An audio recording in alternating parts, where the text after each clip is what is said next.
Olá, boa noite. Boa noite. Um voto de confiança na economia brasileira. A agência de classificação de risco Fitch melhora a nota do país. Um mutirão nacional abre negociação com quem não tem mais como pagar o que deve. Morre aos 56 anos a cantora irlandesa Sinéad O'Connor. A justiça britânica absolve o ator Kevin Spacey das acusações de crimes sexuais. Paris abre contagem regressiva a um ano das Olimpíadas. A Copa do Mundo Feminina tem gol olímpico e 2 seleções classificadas para as oitavas de final. O Jornal Nacional está começando.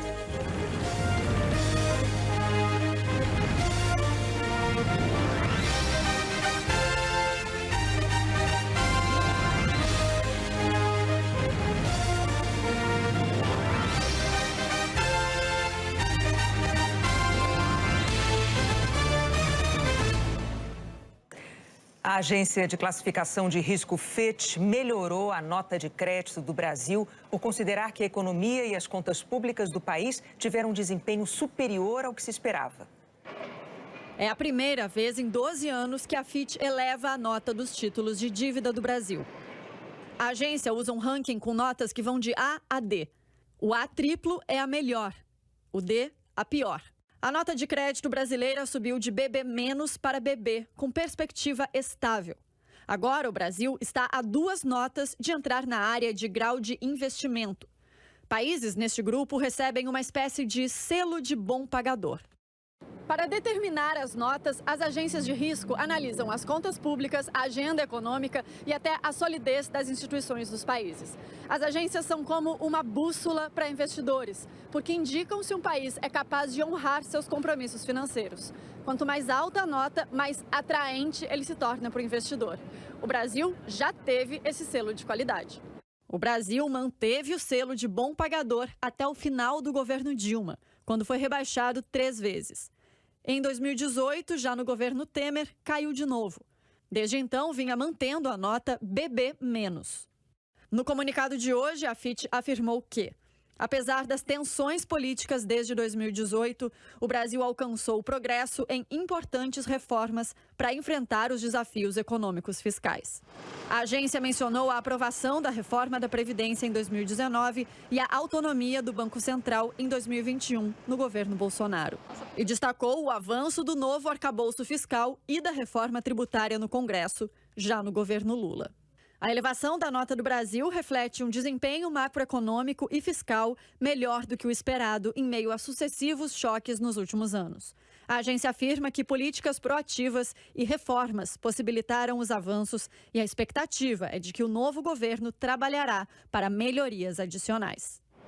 A Fitch também avaliou que, embora parte das reformas do governo ainda não tenham sido concluídas no Congresso, a gestão Lula conseguiu garantir governabilidade para encaminhar sua agenda política e econômica. E que mesmo com o presidente Lula defendendo um afastamento da agenda econômica liberal dos governos anteriores, espera que desvios sejam contidos pelo pragmatismo e pelos freios e contrapesos institucionais. Segundo a agência, a dívida pública do Brasil deve aumentar em relação ao PIB nos próximos anos. Mas a situação deve melhorar gradualmente com o novo arcabouço fiscal e a reforma tributária. A agência também melhorou a projeção de crescimento da economia brasileira para 2,3% este ano. E citou a queda da inflação nos últimos meses e a perspectiva de uma redução na taxa básica de juros, a Selic, no mês que vem. Todd Martinez, um dos analistas da Fitch, diz que a elevação da nota brasileira é bem-vinda pelos investidores. Ele afirmou que a direção que o governo Lula tem tomado não indica nenhuma mudança radical nas políticas econômicas e que o novo governo inclui elementos que melhoram o cenário para o setor privado, como a reforma tributária. Então, vemos como um sinal positivo, disse ele. O presidente da Câmara dos Deputados, Arthur Lira, disse que a mudança da nota é uma conquista para a economia do país e atribuiu a mudança da classificação à política econômica do governo, que tem recebido o apoio institucional da Câmara. O ministro da Fazenda, Fernando Haddad, também ressaltou o trabalho do governo e do Congresso. A harmonia entre os poderes é a saída para que nós voltemos a obter o grau de investimento. Um país do tamanho do Brasil não tem sentido não integral de investimento. Eu fico muito feliz de, em 6 meses de trabalho, a gente já ter conseguido sinalizar para o mundo que o Brasil é o país das oportunidades de geração de bem-estar, geração de emprego e renda, geração de oportunidades. O Ministério da Fazenda vai enviar ao Congresso propostas para aumentar o controle de gastos de estados e municípios e facilitar o acesso deles ao crédito. Uma das propostas é o endurecimento da Lei de Responsabilidade Fiscal, criada com o objetivo de equilibrar as contas públicas. A nova regra passaria a valer em 2027. Estados e municípios passariam a ficar impedidos de virar o ano sem recursos para o pagamento de despesas já assumidas. Se isso não for cumprido, governadores e prefeitos vão ficar proibidos de criar novas despesas. Atualmente, a legislação já impede que um governador ou prefeito deixe o caixa zerado ao terminar o mandato. A ideia é aplicar essa regra todos os anos. Outra mudança amplia o acesso a empréstimos com aval da União e juros menores para estados e municípios, inclusive cidades com menos de 200 mil habitantes, que hoje não têm direito ao benefício. O Ministério da Fazenda também propõe a flexibilização no regime de recuperação fiscal, que estabelece ajuda da União para estados em desequilíbrio grave das contas públicas. Pela proposta do governo, os estados vão poder permanecer no regime por até 12 anos. O prazo atual é de 9 anos. Se o ente federado sair do regime antes do tempo previsto, terá alguns benefícios, como um período maior para pagar as dívidas. E também vai haver a possibilidade de crescimento real das despesas se as metas fiscais do exercício anterior forem cumpridas. O Banco Central dos Estados Unidos aumentou os juros básicos de lá em 0,25 ponto percentual. A taxa básica chegou a 5,5% ao ano, a mais alta em 22 anos. O objetivo é cumprir a meta deles de inflação. Os juros americanos influenciam o mercado financeiro no mundo todo. Quando eles sobem, a tendência é que os investidores retirem recursos de outros países para aplicar nos Estados Unidos, porque os títulos americanos são considerados mais seguros. O governo lançou mais um mutirão para renegociar dívidas. O foco agora são os brasileiros que devem mais do que podem pagar. As dívidas da Gisele já passam de R$12 mil. São despesas em atraso com bancos e financeiras feitas durante a pandemia, quando ela estava desempregada. O banco vai botando juros, e vai só aumentando e não tem como pagar. O valor que a Gisele deve é 15 vezes o que ela ganha por mês fazendo faxina. Ela chegou a renegociar, dividiu o valor em 60 parcelas de R$180, mas não conseguiu pagar. É desesperador, é uma sensação de impotência, você não poder fazer nada. Você, às vezes, quer pagar aquilo ali, mas você não tem dinheiro para pagar. Você vai pagar como? Pessoas super endividadas como a Gisele muitas vezes imaginam que a situação delas não tem solução. Mas foi justamente para renegociar as dívidas mais difíceis de pagar que instituições de defesa do consumidor iniciaram um mutirão em todo o Brasil. Hoje a gente tem quase mais de um terço da população endividada, né, e um percentual um pouco menor de super endividados, que são aqueles que têm múltiplos credores, que estão devendo mais. No Procon do Rio, a Gisele conseguiu ajuda para fazer uma proposta. Funcionários facilitam a negociação com instituições financeiras, empresas de telefonia, água, energia elétrica. Só estão excluídas as dívidas com pensão alimentícia, crédito rural e imóveis. O mutirão Renegocia não impõe um limite de valor das dívidas, nem de renda, mas exige que os endividados mantenham pelo menos R$600 para as despesas mensais. O mutirão promovido pela Secretaria Nacional do Consumidor do Ministério da Justiça vai até 11 de agosto. Pode ser feito de forma presencial ou pela internet. O que se quer é criar um ambiente favorável às empresas credoras, favorável aos devedores e favorável ao governo, porque isso implica também em arrecadação de impostos, né? Isso movimenta a economia, então é bom para todo mundo. A Gisele saiu satisfeita.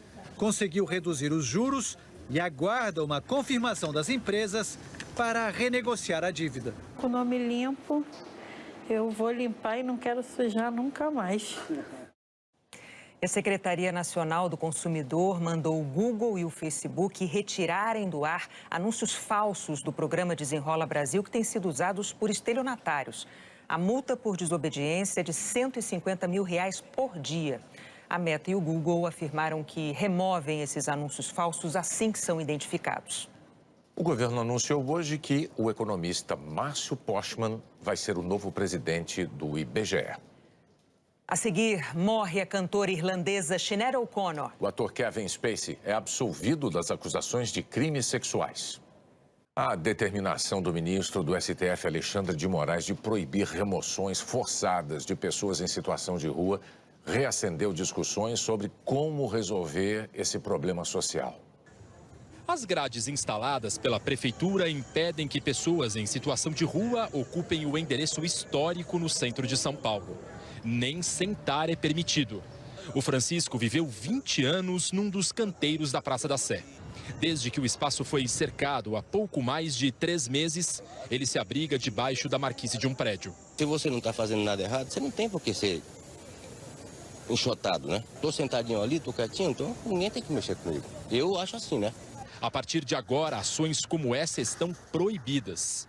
A decisão do ministro do Supremo Tribunal Federal, Alexandre de Moraes, veio depois de um processo movido em 2022 pelos partidos Rede Sustentabilidade, PSOL e pelo Movimento dos Trabalhadores Sem Teto.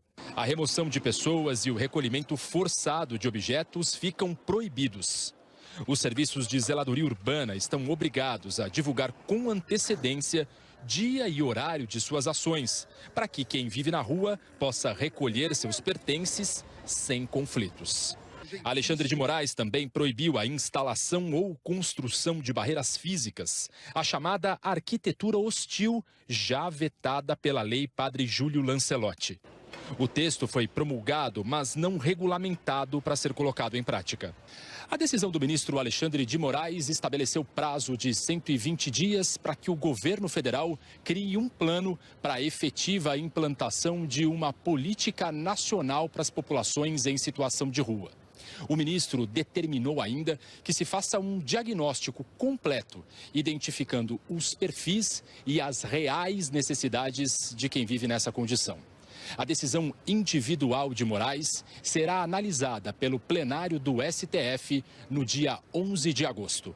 O Ministério dos Direitos Humanos e da Cidadania disse que deve entregar o plano antes do prazo e que entre as ações já em fase de elaboração está o programa Moradia Primeiro, que dará prioridade à população de rua. A advogada Laura Salatino, especialista em políticas públicas, acredita que é possível incluir essa população em programas habitacionais. Um estudo comparou o custo dos centros de acolhida municipais em São Paulo com os projetos de locação social. O valor mensal para manter uma pessoa num abrigo varia de R$ 350 a R$ 2.600 por mês. O custo de um apartamento nos projetos de locação social sai por R$ 671 mensais por família. O custo normalmente compensa, né? Sendo que as políticas habitacionais têm se mostrado mais efetivas. Então, acho que precisa de uma ampliação da oferta e aí fazer essa relação de custo. Laura Salatino diz também que é fundamental garantir o acesso a serviços. Não necessariamente a gente precisa criar políticas novas, né? Parte de lidar com o problema da população em situação de rua é garantir acesso dessas pessoas às políticas que já existem. Essas pessoas tinham dificuldade de entrar na UBS. Sem comprovante de endereço, você não faz o cadastro, você não entra na UBS. Vai inventar a roda, é garantir acesso.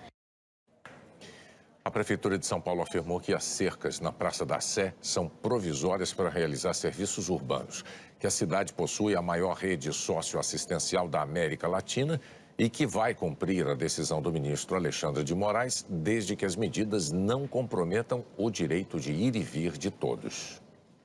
Detentos do Presídio de Segurança Máxima Antônio Amaro estão rebelados em Rio Branco. Um policial penal é mantido refém. Outro foi levado para o pronto-socorro, ferido por um tiro de raspão no rosto. Os presos teriam conseguido acesso a uma sala de armas. Estradas de acesso ao complexo penitenciário de Rio Branco estão bloqueadas pela polícia. Parentes de presos e moradores da região foram impedidos de passar. Em redes sociais, o governador do Acre, Gladson Cabelli, do Progressistas, afirmou que entrou em contato com o ministro da Justiça, Flávio Dino, e que recebeu garantia de apoio das forças de segurança do governo federal. Uma greve dos rodoviários e metroviários deixou 2 milhões de pessoas sem transporte na região metropolitana do Recife. A paralisação dos ônibus é por tempo indeterminado. A do metrô deve durar 2 dias.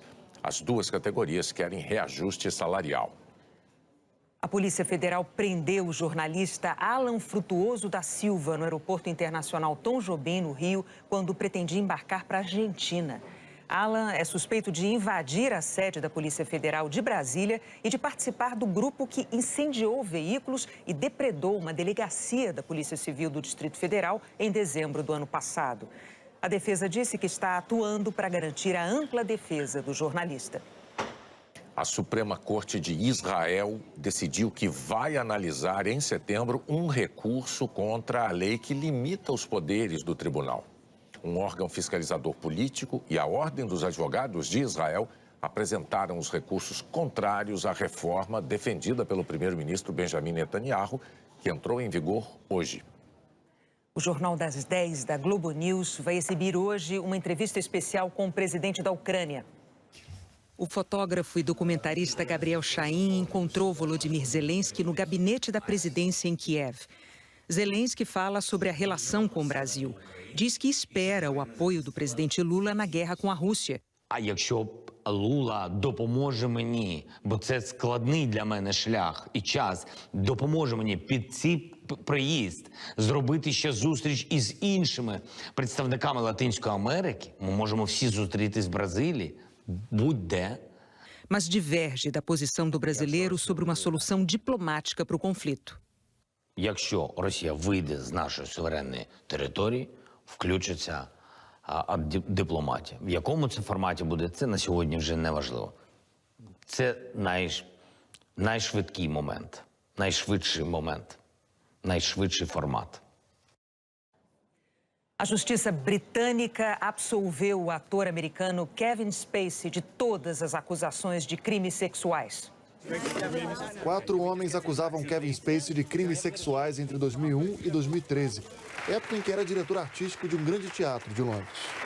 7 acusações eram de agressão sexual, as outras 2 de estupro. Ano passado, em Nova York, um júri inocentou Kevin Spacey de outras acusações, essas feitas pelo também ator Anthony Rapp, que alegava ter sido tocado de forma inapropriada quando tinha 14 anos. Kevin Spacey sempre negou todas as alegações. Falou que era promíscuo, mas que as relações que teve foram consensuais. Também disse que houve pressa no julgamento e que, por isso, perdeu emprego e reputação em questão de dias. Kevin Spacey chegou a ser um dos atores mais respeitados do mundo. Ganhou o Oscar de melhor ator em Beleza Americana e de melhor ator coadjuvante em Os Suspeitos. A defesa alegava que os acusadores tinham sido motivados por interesses financeiros. Hoje, aqui no tribunal, o júri inocentou o ator de todas as 9 acusações. Segundo as agências de notícia, Kevin Spacey chorou quando ouviu que era considerado inocente. Depois do anúncio do veredito, fez um rápido pronunciamento e disse que estava emocionado. Tenho muito o que processar depois de hoje, mas gostaria de dizer que sou extremamente grato ao júri por ter examinado todas as evidências e todos os fatos cuidadosamente antes de chegar à decisão. Também quero agradecer aos meus advogados, e isso é tudo que eu tenho a dizer nesse momento. Muito obrigado.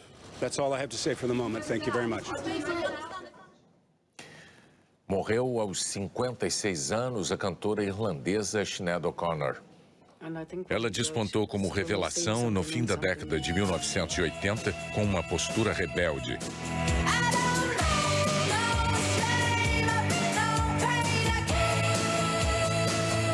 Raspou a cabeça depois que um executivo da gravadora reclamou do cabelo dela. Em 1990, chegou ao topo das paradas no mundo inteiro com Nothing Compares to You, de Prince.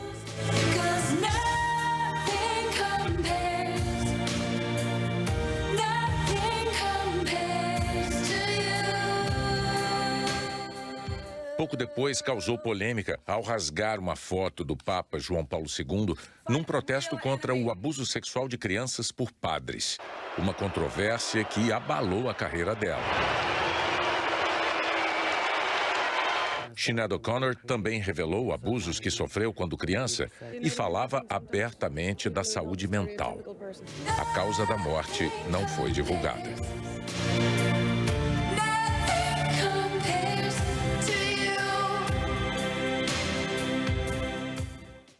Vamos saber agora como fica o tempo amanhã em todo o país. Eliana, boa noite. Oi, Renata, boa noite para você, para o Bonner e também para você. Manaus e Teresina podem esquentar mais, até 36 graus. Cuiabá com 35 e Vitória com 30 devem ser as capitais mais quentes no centro-oeste e sudeste. No sul, os termômetros chegam aos 22 em Florianópolis e Porto Alegre tende a ser a mais fria, com 17 graus. Fica mais gelado na região da Campanha Gaúcha. Tem previsão de geada. Madrugada fria também em São Paulo e no Rio de Janeiro. Depois faz calor e pode chover um pouco. Pancadas de chuva mais fortes em Salvador, no Recife, em Maceió e Aracaju. E chuva rápida nas outras regiões em verde. O sol predomina na maior parte do país. E esse tempo firme e seco favorece as queimadas. O risco de fogo está alto nessa enorme área vermelha que vai do centro-oeste ao nordeste e também passa pelo sudeste e o norte do Paraná. Até amanhã, Renata e Bonner. Obrigado, Eliana. Até amanhã. O presidente Lula cancelou a agenda hoje para um tratamento contra dores no quadril. O presidente deixou o Palácio da Alvorada às 9h30 da manhã e foi para o Hospital Sírio-Libanês, onde a equipe médica que veio de São Paulo já o aguardava. Lula foi submetido a uma crioablação. Com um catéter é feito um resfriamento extremo de alguns nervos periféricos. O objetivo é congelar esses nervos para estancar a dor. O procedimento durou 1 hora com anestesia local. O presidente permaneceu acordado o tempo todo. Segundo a assessoria da presidência, o processo foi minimamente invasivo e sem intercorrências. Ao voltar para o Palácio da Alvorada, Lula fez um aceno aos jornalistas. O presidente vem sofrendo há anos com essa dor provocada por uma artrose, um desgaste na articulação do quadril. O médico particular do presidente, Roberto Calil Filho, explicou que o procedimento de hoje foi um sucesso, mas ressaltou que o alívio de agora não anula a necessidade da cirurgia prevista para outubro, quando uma prótese será colocada no lugar do osso e da articulação desgastados. O presidente vem sofrendo com essas dores, né, na articulação do quadril direito já há algum tempo. Mesmo o uso de medicações incomoda muito. Este procedimento é para dar mais conforto ao presidente, minimizar a dor, para inclusive poder fazer mais fisioterapia até o procedimento definitivo, que é o procedimento cirúrgico, que deverá ser realizado em outubro. Lula cancelou os compromissos de hoje e amanhã, entre eles um encontro com o presidente do Paraguai que ficou para sexta-feira. Até lá, Lula despacha aqui no Alvorada. A seguir, a Copa do Mundo Feminina de Futebol. Paris abre contagem regressiva para os Jogos Olímpicos.